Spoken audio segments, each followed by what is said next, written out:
اور اس وقت سے لے کر اب تک کوئی اس کا انکار نہ کرے، کوئی اعتراض نہ پیش کرے، تو میرے لیے یہ بہت بڑی منطقی دلیل ہے۔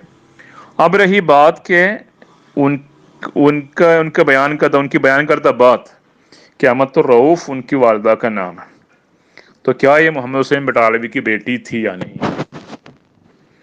آپ کو کیسے پتہ لگ گیا کہ امت الرؤوف نام کی بیٹی نہیں تھی محمد حسین بٹالوی کو؟ اس کی دلیل تو آپ کو حاضر کرنا چاہیے، کیوں یہاں ایک دوست بتا رہا ہے کہ میری والدہ کا نام امت الرؤوف ہے اور وہ محمد حسین صاحب بٹالوی کی بیٹی ہیں، تو نہیں تو پھر آپ کو دلیل پیش کرنا چاہیے۔ آپ نے ایک دلیل کے رنگ میں ایک بات تو بتائی ہے کہ اشاعت السنہ میں اس بار ذکر ہے بچوں کے نام، تو اشاعت السنہ میں میں نے دیکھا 1902 کے پرچہ نمبر اول میں محمد حسین صاحب بٹالوی نے اپنی وصیت نامہ شائع کیا تھا، اور اس وصیت نامے پر ان کی اپنی اولاد سمیت رشتہ داروں نے اعتراض بھی کیا تھا۔ دیکھیں ان کی اولاد کی حالت اس وقت سے، ان کی زندگی میں اپنے باپ کی وصیت کو دل سے قبول نہیں کر پائے۔ بہرحال انہوں نے وہ وصیت کو پھر دوبارہ اسی وصیت کو غالباً دوبارہ اسی سال کے جو اشاعت السنہ کے جو پرچہ نمبر 9 ہے اس میں شائع کیا، اور اس پرچے میں اپنے بچوں کا ذکر آ رہا ہے، یہ بات درست ہے۔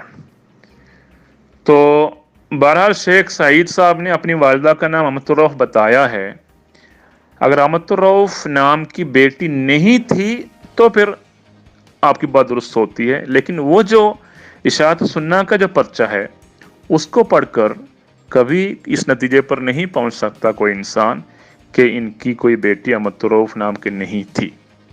دلیل آگے بتا رہا ہوں۔ پہلی بات یہ ہے کہ اس وصیت نامہ مذکورہ میں جو اشاعت السنہ سے میں نے لیا ہے اس کو جب اچھی طرح پڑھیں، وہاں لڑکوں کے نام درج ہے، لڑکوں کے نام درج ہے، لڑکیوں کے نام درج نہیں ہے۔ ایک پوائنٹ ہے اس میں، اور صرف ایک صاحب اولاد بیٹی کو مخصوص حالت میں اپنی کچھ ٹوٹی پوٹی زمین پر اس کے اپنے خرچے پر مکان بنانے کی اجازت دیتے ہوئے ایک بیٹی کا نام لکھا ہے، وہ بھی درست ہے۔ لیکن اس کے علاوہ جو پوسٹ میں نے کیا جو ابھی صفحہ، اس میں جہاں بیٹوں کا ذکر ہے وہاں بیٹیوں کا بھی ہے، لڑکوں اور لڑکیوں کے الفاظ الگ الگ استعمال ہوئے ہیں۔ 276 والا صفحہ جو میں نے پوسٹ کیا ہے وہ پڑھ کے دیکھیں، اس میں کیا لکھا ہے۔ لکھا ہے کہ خرچ کی تفسیر و تشریح میں اپنی اور اپنی اولاد کے موجودہ حالت اور طرز گزران کے اندازہ اور نظر سے ایک مفصل تحریر کروں گا۔ مثلا لڑکوں کو سالانہ خرچ خوراک و پوشاک اس قدر ہے، اور لڑکیوں کو اس قدر ہے، اور بیویوں کو تو دونوں بیویاں تھیں ان کی، اور لڑکوں کی کئی لڑکے تھے، اور لڑکیوں لکھنے کی وجہ سے کئی لڑکیاں بھی ہونی ضروری ہے، علی ھذا القیاس۔ پھر دیکھیں 277 والا صفحہ، اگلے صفحے میں جو پوسٹ میں نے کیا اس کے آخری جملے سے پڑھیں، اور اگلے صفحے کی شروعات میں تقسیم کر رہے ہیں اپنے ترکے کو، جو وصیت کر رہے ہیں کہ فلاں یعنی دیوان خانے میں والدہ حافظ عبد الشکور، ابو اسحاق و عبد الباسط وغیرہم کا لفظ کا کیا معنی ہے؟ اور باقی لوگ، وغیرہم تو لڑکوں، صرف لڑکوں کے نام لکھ کر ایک بیوی کی اولاد کو چند لڑکوں کے نام لکھ کر الگ کر دیا کہ ایک بیوی جو حافظ عبد الشکور، ابو اسحاق و عبد الواسط وغیرہم کی والدہ ہے، ان کے لیے یہ گھر فلاں کر۔ اور آگے کیا لکھا ہے کہ عبد السلام، والدہ عبد السلام، عبد الرشید، محمد اطہر، احمد حسین و عبد النور وغیرہم، یعنی یہ دوسرے گروپ کا ذکر کیا ہے، تو دونوں میں لڑکیوں کا نام نہیں لکھا، جبکہ وغیرہم کے لفظ میں باقی چھوٹے بچے بچیاں سب شامل ہوں گے۔ تو یہاں پر بھی صاف واضح ہے کہ سارے بچوں لڑکیوں کے نام یہاں پر نہیں ذکر ہوا اس وصیت میں، وغیرہم کر کے ان کو چھوڑا ہے، سو دو بیویوں سے ہونے والے بچوں کو الگ الگ کر کے تخصیص کی، اتنی سی بات ہے۔ میں نے حدیث کے 2 حدیثوں کے الفاظ آپ کے سامنے رکھا تھا، ایک یہ ہے کہ لیس الخبر کالمعاینتی، سنی ہوئی بات دیکھی ہوئی بات کے برابر نہیں ہوتی یا ایسے نہیں ہوتی۔ دوسری حدیث تھی کفا بالمرء کذبا ان یحدث بکل ما سمع، ایک آدمی کے لیے جھوٹ ہونے کے لیے اتنا ہی کافی ہے کہ وہ سب باتیں بتاتا جائے جو اس نے سن لی ہے۔ تو سنی ہوئی ساری باتیں اس رنگ میں بتانا کہ گویا وہ امر واقعہ ہے اور یقینی امر ہے، جیسا کہ خود مشاہدہ کی ہوئی بات ہے، تو وہ جھوٹ شمار ہوتی ہے، جیسا کہ بٹالوی صاحب نے یہاں پہ کیا۔ اگر محمد حسین بٹالوی صاحب اس طرح بتاتے کہ گورنمنٹ نے انگریزی کے پاس جا کر کہ کچھ لوگوں سے میں نے سنا ہے کہ مرزا صاحب کو الہام ہوا ہے اس طرح، تو قابل مواخذہ نہیں ہوتے، کیونکہ وہ بات اپنی طرح منسوب نہیں کی، سنی ہوئی بات پر۔ اس کا مطلب یہ ہے جب اس بات کو یقین سے پیش کرتا ہے تب جا کر جھوٹ بنتا ہے، لیکن حکومت کے پاس جا کر سرکاری دستاویز میں انہوں نے شکایت کر کے کہ مرزا صاحب نے پیشگوئی یا الہام شائع کیا ہے، بہت بڑا جھوٹ بولا۔ یہ دونوں میں بڑا فرق ہے نا، یہی حدیث کا مطلب ہے۔ یہاں مرزا صاحب نے یہ نہیں کہا کہ کل نبیوں کی تصویر ہے، بلکہ آپ نے فرمایا کہ کہتے ہیں، پوری بات کو یقین سے پیش نہیں کیا، کہتے ہیں کہہ کے بات کو چھوڑا ہے آپ نے، وہ یقینی امر نہیں ہے آپ کی باتوں سے۔ اب کیا کسی نے کہا بھی ہے؟ یہ اگلا سوال ہے۔ آپ پوچھ رہے تھے واقعی کسی نے اس بارے میں بتایا ہے کہ انبیاء کی تصویر کے بارے میں کہیں لکھا ہے کیا؟ ابن کثیر نے لکھا ہے، جیسے ابن کثیر کے حوالہ پہلے انہوں نے ایک جھوٹ حوالہ پیش کیا، یہ کہا کہ دوبارہ آپ ابن کثیر والی بات مجھے یاد دہانی کرائی ہے، تو میں پھر آپ کو یاد کراؤں گا، پھر وہ باتیں اس کی دلیل لے کے آئیں، آپ جو میں نے بات کی اور غلط ہو تو ثابت کریں۔ تو میں آپ کو جواب دیتا ہوں، تفسیر ابن کثیر میں انبیاء کی صورت کا واقعہ بھی بیان ہوا ہے، اسی طرح بیان ہوا ہے جس طرح اس میں بعض مسلمانوں کے مرتد ہونے کا حوالہ موجود ہے، ٹھیک ہے؟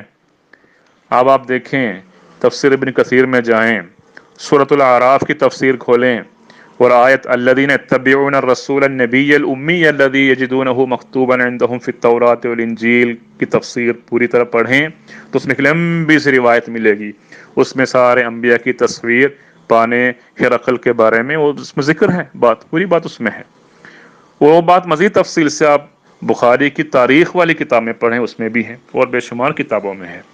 تو کہتے ہیں انہی کی طرح انہی لوگوں کی طرح منسوب کر کے آپ نے فرمایا کہتے ہیں، تو کوئی جھوٹ بات کوئی غلط بات نہیں بتائی۔ باقی آپ کے جو نیا سوال ہے میں اب نہیں لے رہا، کیونکہ نئے کی طرف اس وقت جاتے ہیں جب پرانی بات حل کر کے جائیں، ٹھیک ہے؟ تو پرانی بات آپ حل کر کے اتنی بات جو ہوئی ہیں اس کو آپ توڑ کے دکھائیں، اس کے خلاف دلیلیں لائیں، جواب الجواب لائیں، اس پر تنقیدی بحث کریں، پھر ایک نتیجے پر پہنچنے کے بعد پھر نئی بات کی طرف جائیں گے۔ اس روز نئی بات کر کے آپ نے ایک نئی بات پیش کی ہے تو درست نہیں ہے، اس سے مناظرہ نہیں ہوتا۔ عامر صاحب اصل میں بات جو مجھے آپ کو اسلوب جو ہے نا باتوں کا جب پتہ لگا، اگر شروع دن پتہ ہوتا تو شاید میں آپ سے بات نہیں کرتا، کیونکہ میرا تجربہ ایک مناظرہ ہوتا ہے علمی دلائل پر مبنی بحث یا بات، وہ آپ کے ساتھ نہیں ہو رہی۔ آپ کچھ باتیں پیش کر کے ہیں ان کے جواب سنتے یا تو کہیں وہاں سے نکل جاتے کسی اور بات کی طرف جاتے ہیں۔ دلائل سے توڑ کر بات کو توڑنا، جواب الجواب دینا، تنقیدی نظر سے اس کو دلائل کے ساتھ ثابت کرنا، یہ آپ کر نہیں رہے، ٹھیک ہے نا؟ اس لیے مجھے پہلے پتا ہوتا تو نہیں کرتا، لیکن اب میں اس لیے قائم رہا ہوں کہ مجھے بہت سے لوگوں سے ذاتی رابطے میں اطلاع مل رہی ہے کہ جو دلائل میں پیش کرتا ہوں اسے کافی لوگوں نے فائدہ اٹھایا ہے، اس میں غیر احمدی بھی ہیں اور احمدی بھی ہیں جو اپنے آپ بتا رہے ہیں ہمارا ایمان تازہ ہو گیا۔ تو الحمدللہ جتنی باتیں میں نے کی ہے اس کا بڑا فائدہ ہوا ہے، اس سے لوگوں نے بہت فائدہ اٹھایا ہے، اس وجہ سے مجھے اللہ تعالیٰ کا شکر ادا کرنا چاہیے اور آپ کے لیے بھی شکریہ۔ باقی انشاءاللہ آپ ان باتوں کو ختم کریں پھر آگے انشاءاللہ دیکھیں گے۔ السلام علیکم ورحمۃ اللہ۔ یہاں پر میرا مخاطب ایڈمن صاحب ہے، اور یہاں پہ یوٹیوب کے جو ویڈیو یہ یہاں پہ پوسٹ کیا ہے، میں نے تو ابھی تک چیک نہیں کیا، وقت نہیں ملا، لیکن مجھے پتہ نہیں کیا جب دو دوستوں کے درمیان مباحثہ چلتا ہے یا مناظرہ ہو رہا ہوتا ہے تو وہ ویڈیو بننے سے پہلے دونوں طرف سے نہیں بات کر کے منظوری لی جائے؟ کہ مجھ سے کسی نے پوچھا نہیں کہ ایسے ویڈیو بنانا ہے کہ نہیں، کہ آپ تیار ہیں، راضی ہیں؟ تو مجھے پتہ نہیں ہے بارش کر سکتا ہے کہ نہیں قانونی طور پر، بہرحال مجھے ایک شک تھا، اس لیے میں ایڈمن صاحب کو پوچھ رہا ہوں۔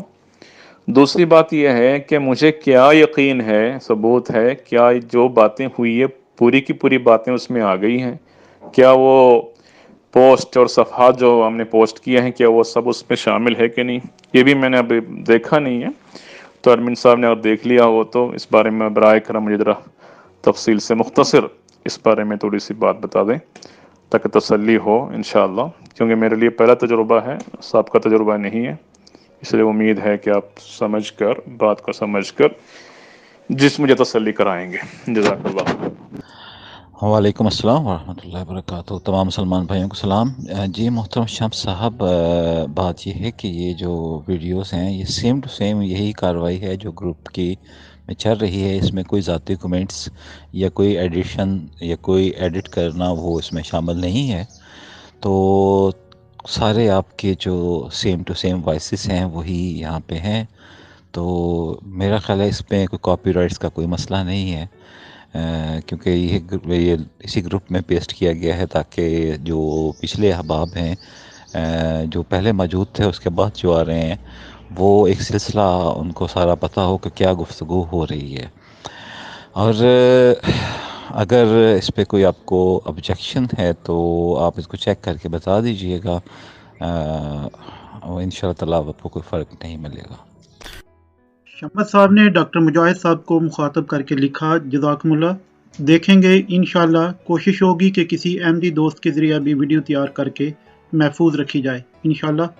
اور ڈاکٹر صاحب نے جواب دیا، جی ضرور۔